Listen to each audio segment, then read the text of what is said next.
Okay, so day 4 and nag-check out kami sa hotel and papunta kami ngayon sa unang itinerary namin, yung Chinese medicine. So parang traditional siguro na gawaan ng mga medicine. Tapos after niya, pupunta kami sa Junsheng Sand Painting Museum.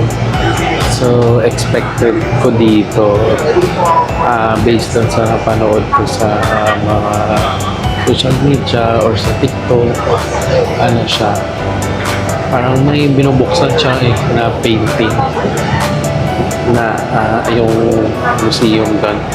Tapos, mamaya after lunch, nag-avail kami doon sa Qianmen Mountain. So, magpapagura na naman tayong maglakad sa umakyat ng bundok later.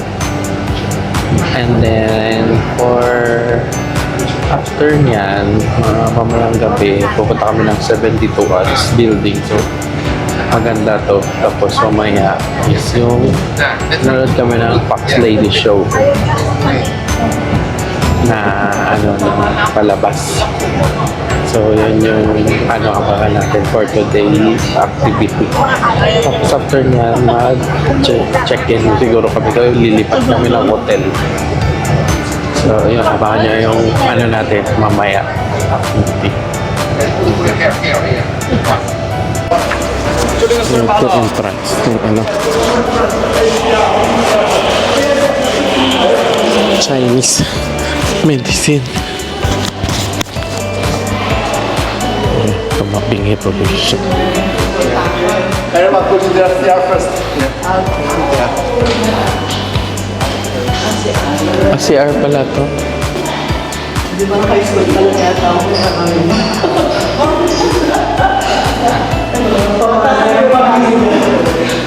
Oo, yun nga siguro.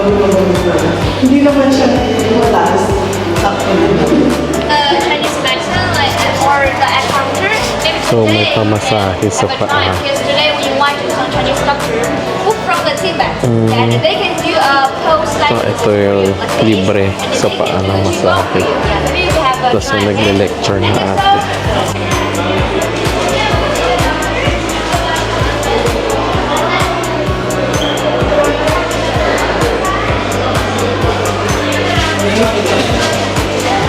Punta kami na ano, Chinese medicine. So nag-orientation. Parang nagbentas ng mga product. Tapos after noon, nag-try ako ng back massage gamit yung snake oil. Pero ang galing talaga. Ang init.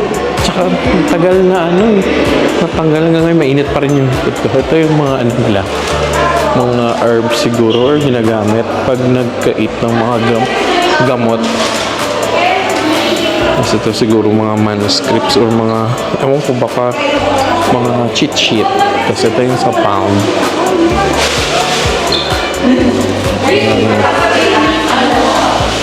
Ito yung nabili namin, yung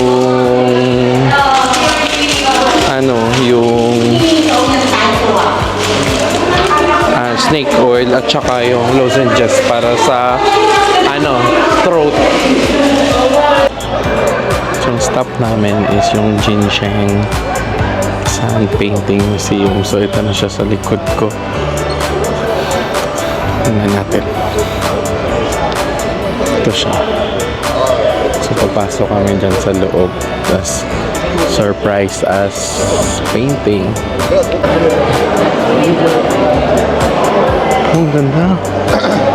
A lot of stones.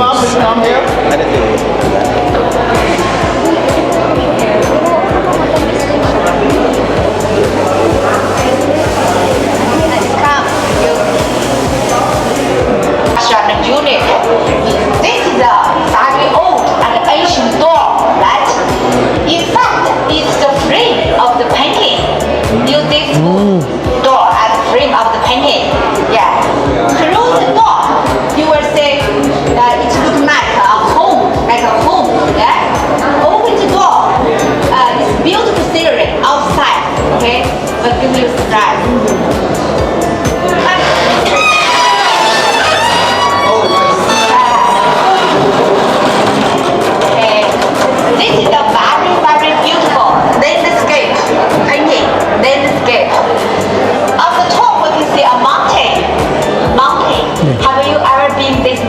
already? No, this afternoon we're This going there. afternoon, no? Doesn't matter.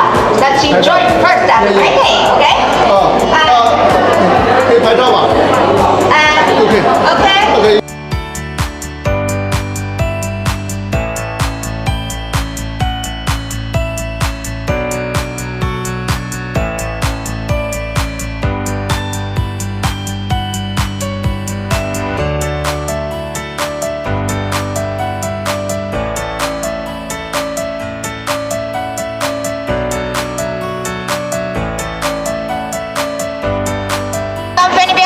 Okay, everybody can touch the sample.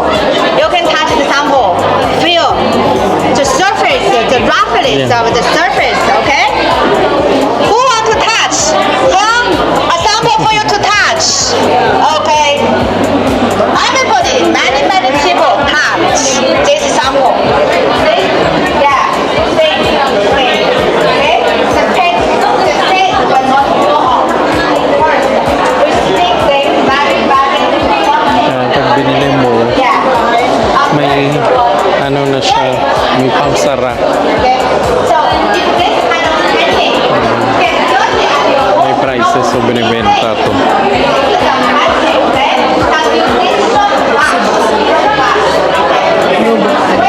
5,000.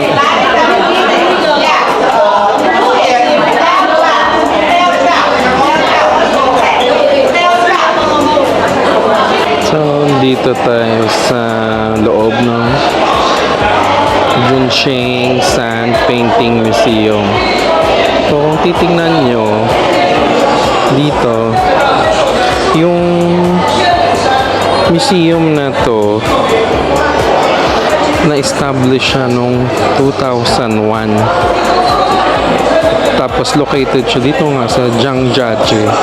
Yung museum nag-compose siya ng over 1,000 square meters and nag-showcase nga siya ng vast collection ng ni Lee's work. So yung si Lee, siya yung si Lee Junsheng, yung original at founder nitong museum. Born in 1963. Tapos yung ethnic niya is Tuija ethnic artist from Zhangjiajie. So ito yung mga klase ng lupa or yung mga cobblestones na mga napudpud na ginagamit. So itong mga to, ito yung natural or yung mga hindi pa hinaluan ng mga kulay. Tapos ito, mga mix na to. Kaya naging colorful. So tapos dito, ito yung sikat na painting ng Zhangjiajie. So pag dito yung parang sa Avatar Mountain. Ayan. So, madami pang painting dito, kasama din sa taas. Tapos yung ibang painting, yung sa plate. Tapos ito yung sa tile. So, binibenta nila to, yung mga ganito, for 80. Yung pinakamura is 280 yuan. Dito kami sa sakaya ng cable car sa papuntang Qianmen Mountain. Ito yung pila. Tapos ito yung bilihan ng ticket. So, itong paligid. So, lahat dito dadaan para pumasok doon. So, update kayo pag nakasakay kang sa cable car mamaya.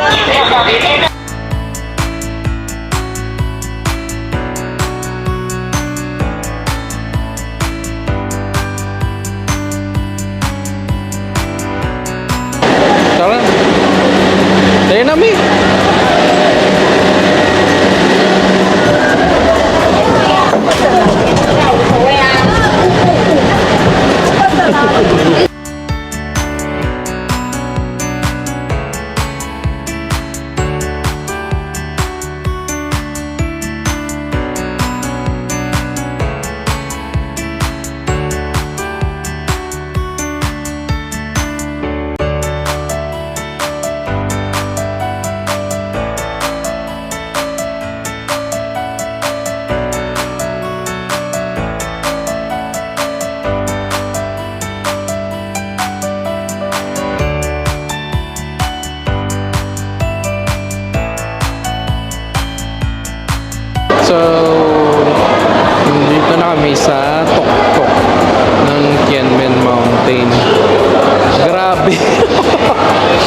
yung ano, yung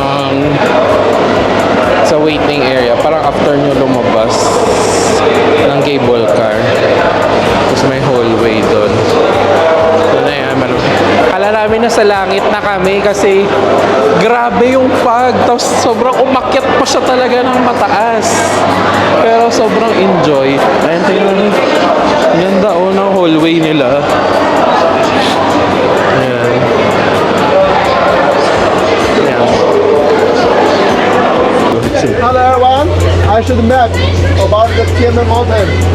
Okay, you know, this area in the city, yes. This is the station in the city. We take the non-gate cableway. This is over there. This is the cable station over there, you know. We're just about 7,455 meters long. Yeah. Right now we are here. Later we will we're working near the cliffs. These cliffs.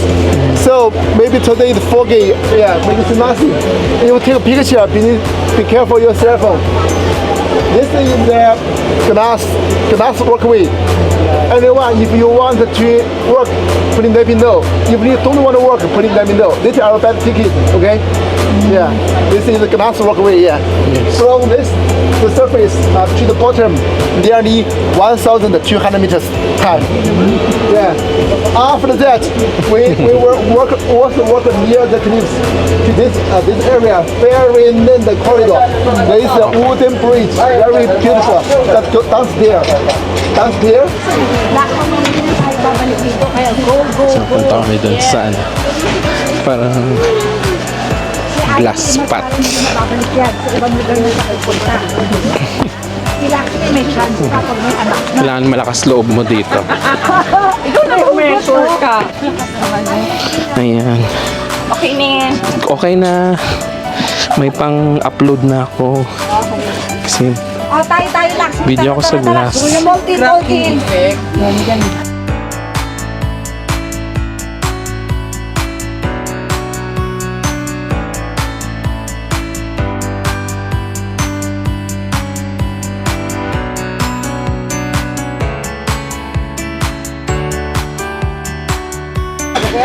Ayan, tapos na sa ano, mini glass path. Tapos sobrang ano dito, ang pagi pati sa taas.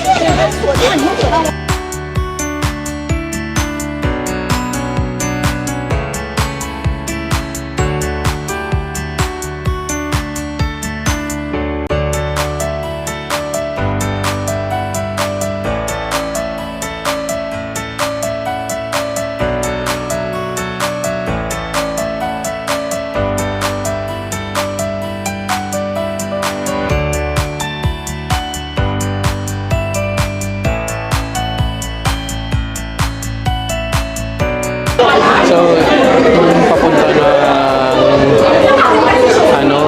cave, kailangan mo magsakay ng escalator. Parang pangatlong escalator na namin to.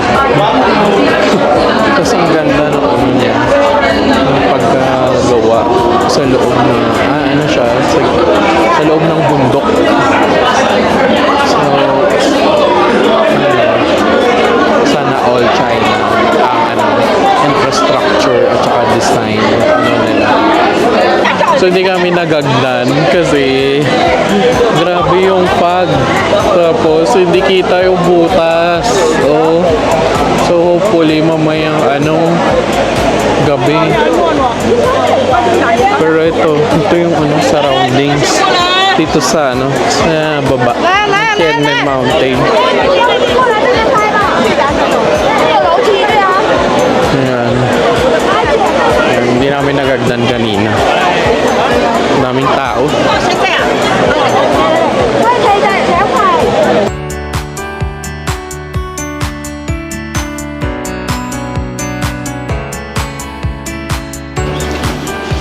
Tapos tayo dun sa sa Tianmen Mountain, parang putas. Tapos ito yung dadaanan mo na gilid.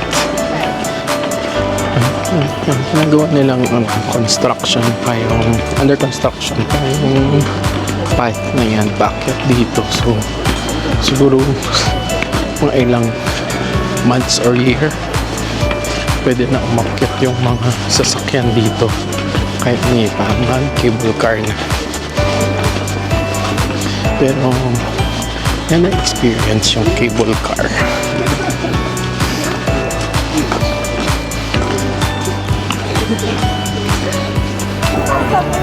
Hello, lumabas na kami. Yan, ganda ng pay. Ganda, no? Ganda ng view. Oh. Ganda ng view. So, yan yung view.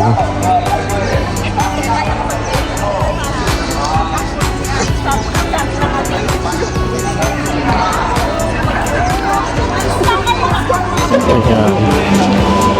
Nanood kayo na.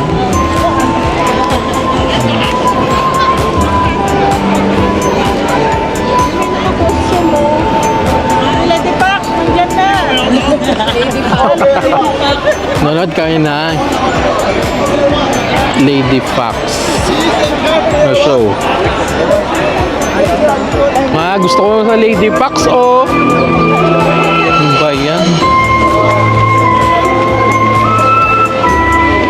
Pasok na kami kasi yung guide namin excited na.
Ngayon, tapos na namin napanood yung show dito na kasi sa labas. At pinatayan na kami ng ilaw. Walang passage. Titipid sila sa kuryente. Ngayon, dito kami sa 72 Odds building. Makulay pala siya.